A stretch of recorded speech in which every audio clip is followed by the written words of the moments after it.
Jésus nous enseigne dans le livre de Matthieu 6, verset 43, je cite, « Cherchez premièrement le royaume de Dieu et sa justice, et toutes ces choses vous seront données par-dessus tout. » Cherchez premièrement le royaume et la justice, et toutes ces choses vous seront données par-dessus tout.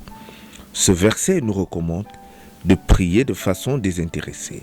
La demande qu'on fait à Dieu peut avoir un but particulier, d'accord, mais elle doit quand même reposer sur un intérêt général. Par exemple, pour l'amour de notre prochain, pour lui venir en aide. Mais quand notre prière est juste centrée sur la satisfaction de nos besoins, ça fait comme si on essayait de faire un marché avec Dieu. Et ceci est un danger réel.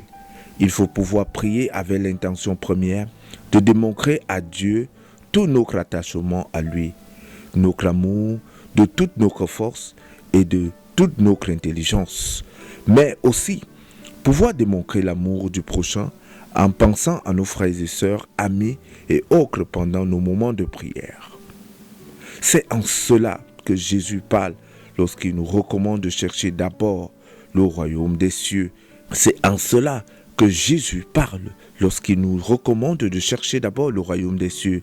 Car dans le royaume des cieux, il règne l'amour, pas de place pour la haine, la division, la rancune. Le pardon étant la condition sine qua non pour s'adresser à Dieu et être sûr d'être entendu. Car il faut pouvoir pardonner aux autres afin que notre Père qui est aux cieux nous pardonne nos offenses. Cela est écrit dans Marc 11, versets 25 à 26. Si tu pries et qu'au fond de toi, tu n'entretiens que des haines, des rancunes, des pensées négatives envers les gens, sache que ta prière sera vaine. Elle n'ira nulle part. Dieu ne l'entendra pas.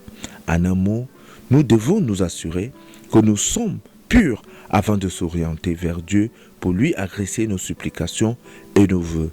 Ainsi, ces choses que nous désirons, santé, argent, mariage, travail, paix, tranquillité, nous seront accordées par-dessus tout par la prière. Vous demandez quelque chose d'injuste à Dieu, il n'y a rien d'étonnant que vous ne l'obtiendrez pas. Ça, c'est aussi être exaucé. Même si après, vous allez murmurer. Et qu'on demande quelque chose de parfaitement juste et qu'on ne l'obtienne pas davantage, il ne sert à rien de commencer à blasphémer ou à condamner Dieu. Peut arriver qu'on demande à Dieu des choses, quoique bonnes pour nous, mais qui peuvent nous être nuisibles. Nous pouvons voir quelque chose que nous pensons que c'est bon pour nous, que nous pensons que c'est juste pour nous, et Dieu refuse de nous l'accorder, tout simplement parce que cette chose-là peut nous être nuisible. Il est important de le savoir.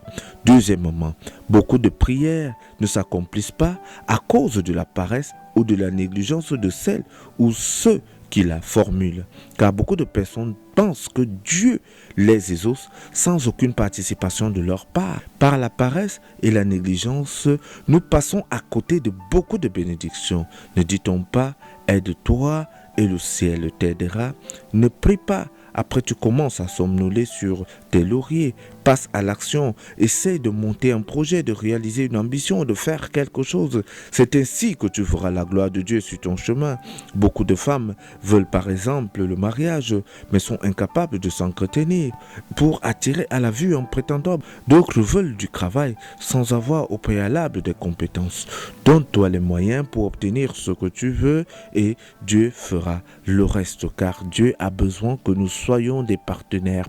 Dieu a besoin que nous fassions notre part et il fera sa part. Dieu a besoin que nous fassions notre part et il fera sa part à son tour. Et quand que nous ne pouvons pas ou nous sommes paresseux ou que nous attendons tout du ciel seulement sans faire ce que nous devons faire, très chers frères et sœurs, le ciel attendra parce que Dieu voudrait que nous soyons ses partenaires. Dieu ne va pas prier à notre place, Dieu ne va pas jeûner à notre place, Dieu ne va pas demander à notre place, Dieu ne va pas poser des actions à notre place, des choses que nous pouvons faire et Dieu fera sa part. Dieu agira dans les limites de nos actions. J'espère que cet enseignement a aidé un frère ou une sœur à se réveiller de son sommeil et à prendre les choses à main.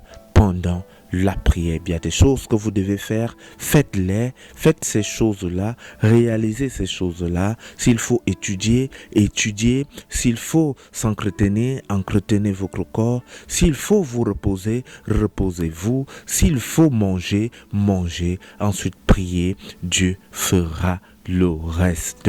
Dieu fera le reste. Il a besoin que nous soyons ses partenaires. Il a besoin que nous agissions ensemble, que nos efforts se rencontrent afin de produire le miracle.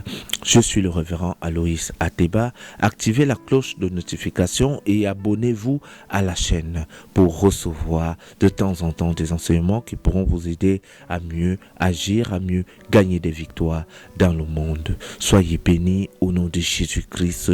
Shalom, shalom.